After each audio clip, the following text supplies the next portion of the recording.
Hey, what's up, everybody? It's your girl JoJo, and I am here with another late review. This is 2 out of 3 for me. I should be done with Heart and Hustle sometime tomorrow afternoon.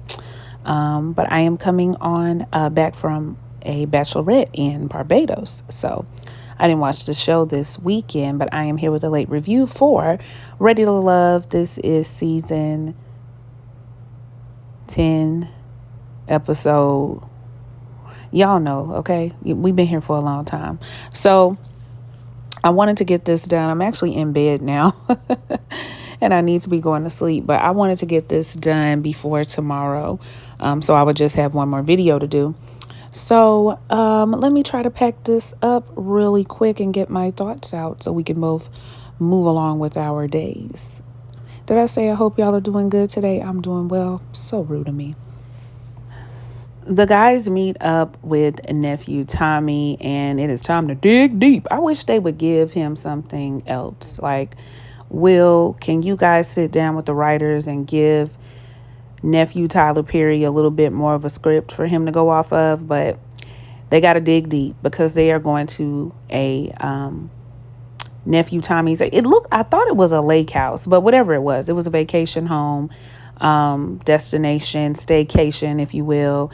They're all going to be going, and this is going to be the opportunity to really narrow down some of their decisions. And the one who really got the most narrowing down to do, of course, is Cam. I like that on this one. Not only did they go all together, they actually went on a little bus. That's something that they haven't done before, which I think keeps a lot of the mess down, because you got couples riding with each other and they other connections and they talking junk on the way. It's best to just go all together, go ahead and get in the vibes, put everybody in the same car. That way you ain't got to worry about who rode down with who. So this is their first time doing that, and I actually like it. Let's talk about some things that went down on the bus. So on the bus, we see a couple of dynamics at play. We see Cam letting us know that he has some decisions to make for sure. He tells Sahara, I know you're going to be following me around the house. You're going to be looking for me. You're going to be wanting me on. He wants somebody to be up on him real bad. And Sahara was like, no, you'll see. I'm not going to be on you like that. But they do kind of cuddle up on the bus, as you can see. We learned that Hussein and I think Rose's connection has been going really well. It's really easy. Deanna and Khalil, Khalil is still trying to figure out where he stands with her. Tay and Cisco are obviously very cozy. And then we get to Kiera and Jay, which Kiera is already very uneasy about them all being in the house for the weekend. We soon find out she had reason to be, but she's feeling some type of way about going. Everybody's going to be together. That's never happened before. Yes, she is very strongly connected to Jay, but being in the house, she just doesn't want any drama. Keep that in mind. They finally arrived to the home, and it is a beautiful home. I'm not sure about that decor, but it is an absolutely beautiful home. It's big, has a pool, it has a jacuzzi, I believe. So everybody goes in, they're in awe of the home. They kind of play a little game. They're running around trying to pick their rooms and see where people are going to go. The room assignment was interesting. We see Tay and Cisco team up. They're going to be in the same room. Khalil, I can't remember if he was with anybody in a room. We see that Rose and Hussein actually end up being in a room together. And then, Jay and Kayla at first. And Jay and Kiera at first. We'll see how that goes. But people are just kind of teaming up and seeing where they are going to sleep. That always happens on Ready to Love. Next thing, everybody's just standing around talking, getting acquainted with one another. Eventually, nephew Tommy does come back to tell them what they need to be working on while they're there. He's gotten them this mansion, so y'all need to take the opportunity to, y'all know how he do, to let them know they have to dig deep into their connections, be very intentional, and use this time at the home to see how you would interact with each other on a more consistent basis. So that is the premise of coming on the vacation together. Side note, Sierra looked really pretty in this other confessional she did with the white shirt on, but she said that Cam ain't really doing enough. He doing something, but he not doing enough, so she got to shake it up and see what's going on. So she pulls Jay to the side so they can talk. But when they get in the room, she kind of bend over so he can slap her on the butt. Now, this is definitely going to be a topic of discussion at the reunion, I'm sure. Because, well, I'll get into that. So they sit down. Sahara has her leg intertwined into his, if you know what I mean. They're laughing, they're talking. Jay is telling us that he don't see Sahara quite in that way. They've had moments, they've discussed certain things, but they haven't talked about being locked in. As far as he knows, he's still really connected in Kiera. That's still his number one connection, but he can't say that Sahara is the homie because they do things and they say things to each other that homies wouldn't do. Now, I would like to explore more of what he meant by that. Meanwhile, Kiera is over there. She's irritated. She's rolling her eyes, and she's definitely feeling like, you're making a fool of me, because what is this? I hadn't even known you to be interested in Sahara. I'm actually going to go straight into their part because I already have y'all here.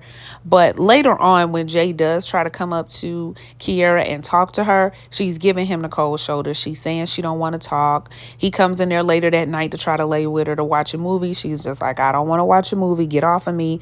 Don't be talking to me. She's wrapped up in this blanket. And he's trying to discuss with her what happened and saying like, well, I don't know why you so mad. I don't see her like that. It was nothing. We were just conversing. We was in front of people. What did you want me to? It was almost given like, we was in front of people. What did you want me to do? Tell her no or turn her down? Yes. If you are locked in with Kiera, you need to be locked in. And I was glad he spoke to Khalil, and Khalil could kind of see both sides. Like, maybe you did not intend to do anything hurtful to her, but that is how she felt, especially after y'all had a conversation where you said, I'm not going to embarrass you. I'm not going to make you look foolish. And she feels like you made her look foolish, regardless of whether or not you think she's looking foolish. That is how she feels. And the best thing to do would have been not to have a conversation about it. I would have said, you know what?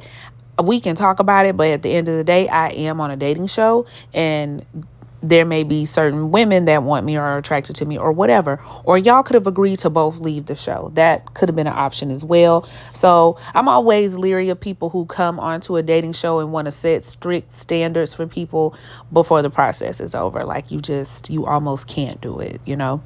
But Kiera's really upset, and she definitely lets him know that, to which he says he's going to try his best to get back into her good graces, because Sahara's cool, but Kiera is the person that he wants the most.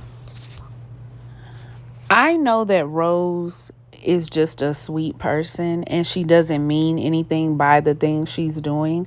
She just believes she's being a sweet lady. But we can't be this down bad. Why are you buying shirts for him to wear that you found that you liked? It's giving, her nurturing to me is crossing over into motherly energy. And I know she's a mother, but these men don't need to be mothered. Yes, they need your kindness, and they may even need your warmth, but they don't need a mommy. What are you doing buying him these shirts? Is that something y'all have already discussed? Is that something that you thought would be a nice gesture? I understand that, but save the merchandise for at least your man that you're locked in for real. When it comes to what you need to buy somebody that's a potential, you get them a little notebook, you get them a pen, you get them a male grooming set from Walmart. You don't get them these things right here. Okay, but she's trying to go get him some shirts, and we'll stay from Target because that men's department in Target be tripping. Them clothes be high. So she's telling him about the shirts. He was like, yeah, I see you want your man to look good. Cam knows all the right flirtation and the right things to use, but is he going to back them up is what we are wondering, because again, you need to start narrowing stuff down. Ladies, one of the surefire ways that you can learn that a man doesn't have a sufficient, comfortable home to live in is how much he sleeps at your house. Now, I know some of us are older, and so you may be dealing with men who are just naturally tired, but you will be able to tell the difference between the two. If he's coming to your house and before he can even put butt in seat good, he's knocked out for 2 hours, 3 hours, 4 hours, and still go to bed and get a full 8 hours like he ain't sleep at your house all day, That man does not have a sufficient, comfortable living situation. Your couch feels better. Your sheets don't feel like cardboard. Your appliances are updated. You have hair products. You have skin products. The home smells clean. The carpet is clean. You have an accent rug. I love how everything feels on my skin. I'm knocked out in here because I haven't had a lap of luxury in a long time. And by a lap of luxury, I just mean a sufficient home to live in, because I don't think he has that right now. So yeah, watch how much somebody sleep at your house and ask them, what your place look like? Do you have a fitted sheet on the bed? Why do you sleep so well here? Do you sleep this well at your home? Why don't you go to it then and go to sleep? Cisco was knocked out the whole time. If you ask me, he was always somewhere in the background chilling. And then let me just jump to Tay real quick. At one point, Tay comes in one of the rooms and tells him, it's not time to go to bed. We about to turn up. We about to go to the jacuzzi. We about to go to the pool. And he was just like, oh, man. I said, now you get you one that's a little younger than you. You better be willing to keep up. Ain't nobody trying to be sitting and laid up and you a nice piece to look at. But I ain't trying to be sitting up and laid with you all night because you tired, because you don't have sufficient living quarters. So you fall asleep anywhere with more than 3 pillows. No. Get up. We going outdoors. I don't know if it's true, but I feel like Angie is always kind of starting a mini debate. So this debate was about what's the difference between toxic and spicy, because some of the guys have called her spicy. They explained the difference to her by letting her know that spicy is like kind of sexy, a little turned up, but toxic is when you're doing things that are hurtful or harmful or could ruin somebody's reputation, as to which Angie feels like if you don't want me to do that, then don't do it, because I match energy around my parts. Whatever kind of energy you coming with, I'm coming with it just as hard. You call me whatever you want. And so they say, would you ever, have you ever busted a window? And so Angie was just like, yeah, I done busted a window before. So the ladies are kind of whispering and talking amongst each other, trying to decide, like, is it okay to go there or not? Cam is looking far off into the distance because now he's wondering if this connection is going to work with Angie. They're crunch time, so any wrong thing will do to get your ass put off. So later on, he ends up talking to Angie about it. They don't agree. Angie feels like you looking for something to eliminate people because that's what you need to do. And then he feels like you weren't really... Oh, I had lost my train of thought. When you said that to me, that really made me worry, because I don't deal with women who like to escalate and who like to take it to a certain situation. And she was just like, listen, whatever you say, you heard what you wanted to hear. I told you I had done that in the past, that I'm not doing it now. So you heard what you wanted to hear. What did y'all think about that? Do you think it's a difference between toxic and spicy? I don't think you should be dealing with none of them, but to each his own. All right, my eyelids are getting heavy and I'm losing my train of thought mid-review, so that means I am sleepy. Let's try to get this done. Other stuff, notable stuff that happened in the house. I already told you about Kiera. I already told you about Angie and Cameron and the time that they had. Tay and Cisco are getting very close. Everybody's noticing it. Even during a game of Truth or Dare, she gave him a little lap dance. And black people, the name of the game is Jenga. I'm old enough to remember when that game came around and everybody started buying it. It's Jenga. It ain't Jenga, which y'all country sells. But anyway, they play that with Truth or Dare, and that's when she gives him a little, 1, 2, 1, 2. Nothing crazy. We can move on.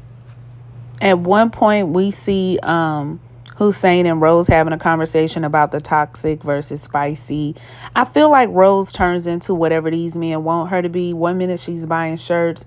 The next minute, when Hussein say he kind of liked the spicy women, she start talking about Hennessy and turning up on tables. But ultimately, she's definitely not toxic. She was like, well, I'm not saying I'm perfect, but yeah, but I know you give the vibes that I could be wrong, that you may think you are a little bit above other women because you are a true nurturer and you will do for your man, and the rest of us hoes don't. That's what it was given to me. But maybe that's not what she's trying to give off. I mean, that's just the vibe that I've been seeing somewhat. So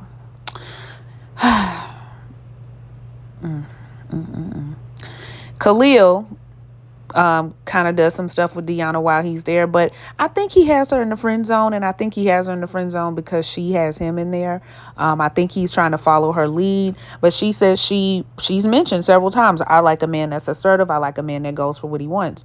Well, clearly Khalil isn't showing you signs of that, so no need in holding a spot on the show, sis. You could be going on. You could have another man by the reunion. Khalil, same thing with you, especially since you feel like Tay has kind of switched it. Not really switched it, but spending more time with Cisco. And also, lastly, we do see Khalil have a conversation with Jay about the situation with him and Kiera. I thought he was really good at trying to explain her side of things. I'm kind of torn because I do feel like it's a dating show, so it's expected. But I also would need to know how deep their conversation went about who embarrassing who. So I don't know, but Khalil was able to help him see stuff. And listen, if I was going home that night, I'm spending the rest of my night in the amenities, okay? Y'all can kick me out at checkout time. I'm not trying to go. But anyway, who do you guys think is going to be the Fab Five, they call themselves? They get back together to try to deliberate on who's going to go home.